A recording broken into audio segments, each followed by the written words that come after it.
How you doing, YouTube? Matt, Massive Beer Reviews, back with yet another list. Another best of list. What is this one? This is the funk, baby. All the funk, nothing but the funk. What is the funk? We're covering a broad spectrum on this one.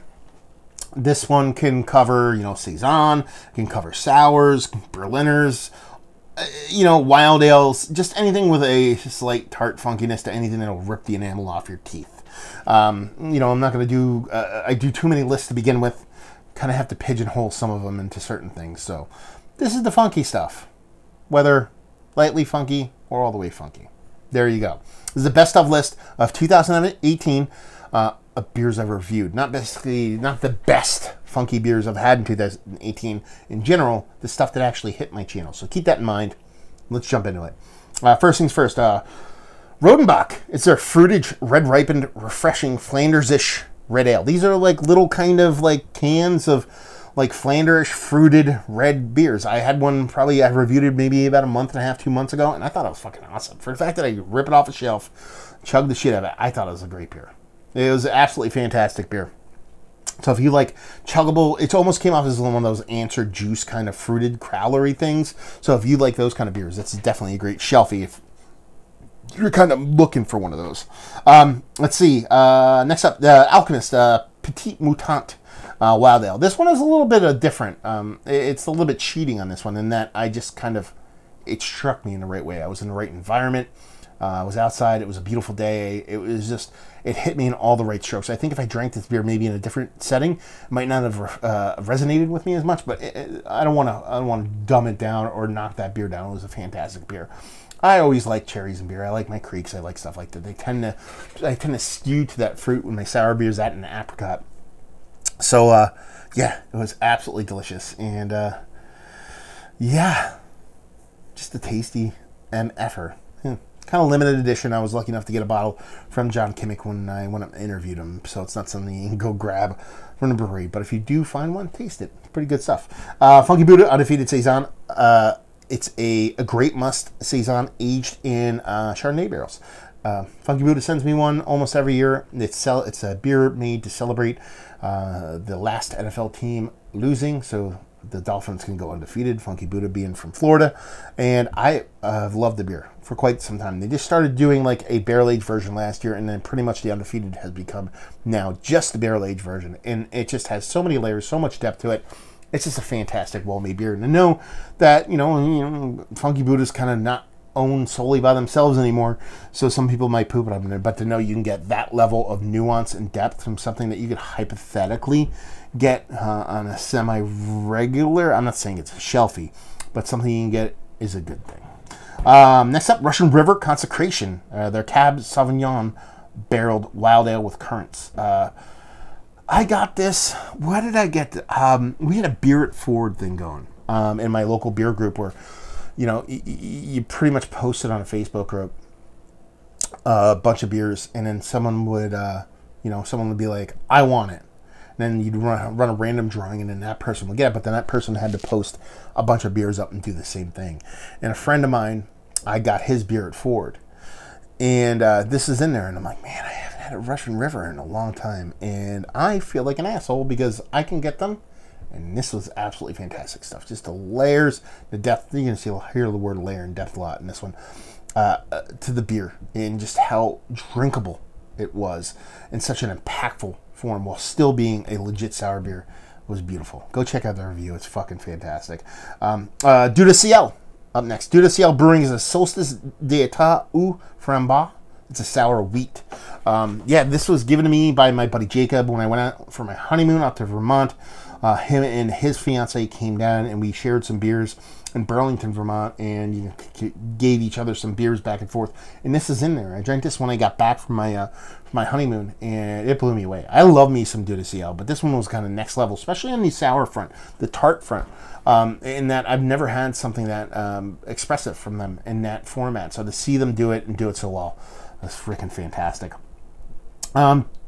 This one's a little bit of a cheat here, but we have up next Fermentary Form. It's their Fermentary Form Blendery. So not a brewery, they're a blendery. It's their Mary Mary Belgian Dark Wild Ale. I love this beer. I thought it was fantastic. Does it deserve a place in this list? Yes. I probably put it a little bit too high because I enjoy the brewery quite a bit. Their Formation is one of my favorite sour beers of last year. I didn't review it though. I actually brought it on Steal This Beer as a beer when I went on their podcast. But the brewery in general, they do, they brew their own beer, but then they bring it back and do all their old blending. It's down in Philly, kind of close to the Fishtown area, and just what they're doing with beer down there, what they're kind of finagling out of the wood down there is something pretty fantastic. This is a recent one. This is one that actually I probably reviewed less than a week ago of this video posting, and that is Free Will Brewing Standing Here Dreaming. It's a barrel-aged dry hop saison with apricots. That beer's awesome. I brought it home, I reviewed it, I was blown away by it.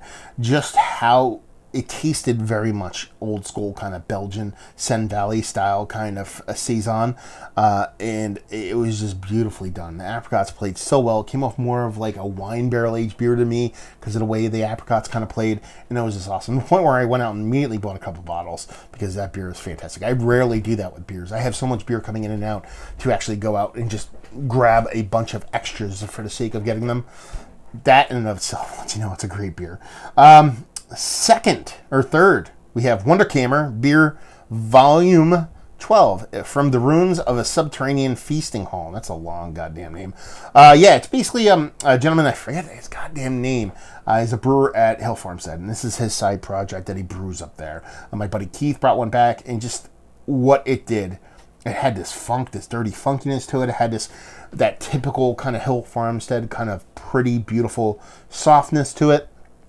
Well, also, it had a bunch of weird shit thrown at it that wasn't overpowering. It was very subtle undertones to it. It was just a super welcoming beer. I talk about beer sometimes in a creepy way, and a lot of these kind of funky beers fall on that. Sometimes you drink it, and like it must be like how the pH balance is in a beer. It just kind of, it just drinks so easy because it like belongs inside of you because it's just so welcoming. That's how that beer kind of came out. So watch that video. It's just pretty. Oh, this is the pretty beer list, mind you. It's a very pretty beer. And number 2, Cape May Brewing the Scupper Wine Barrel Aged Saison. That beer is fucking awesome. Man, I love the sours that come out of Cape May. And I forget what it was.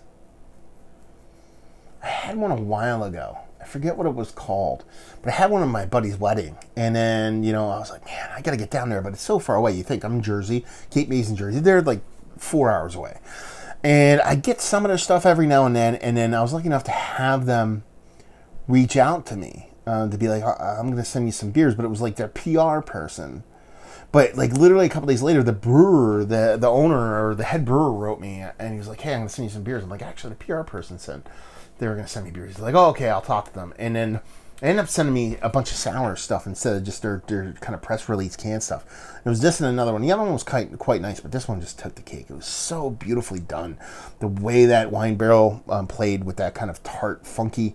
It's a tart, funky saison more than it is a sour beer, but when you add that wine barrel to it, it gets a little bit more kind of tart to it. And it was awesome. It was one of the better saison I had in quite some time.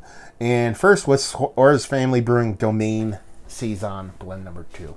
I got this when I went on a festival with my wife. We went up to a Rhinebeck, New York, and Suarez isn't too far away from there, and picked up some beers while I was there. Had a bunch of drafts, picked this up, and I sat on it for a couple months and then opened it. And like I said earlier, there are some beers that just belong.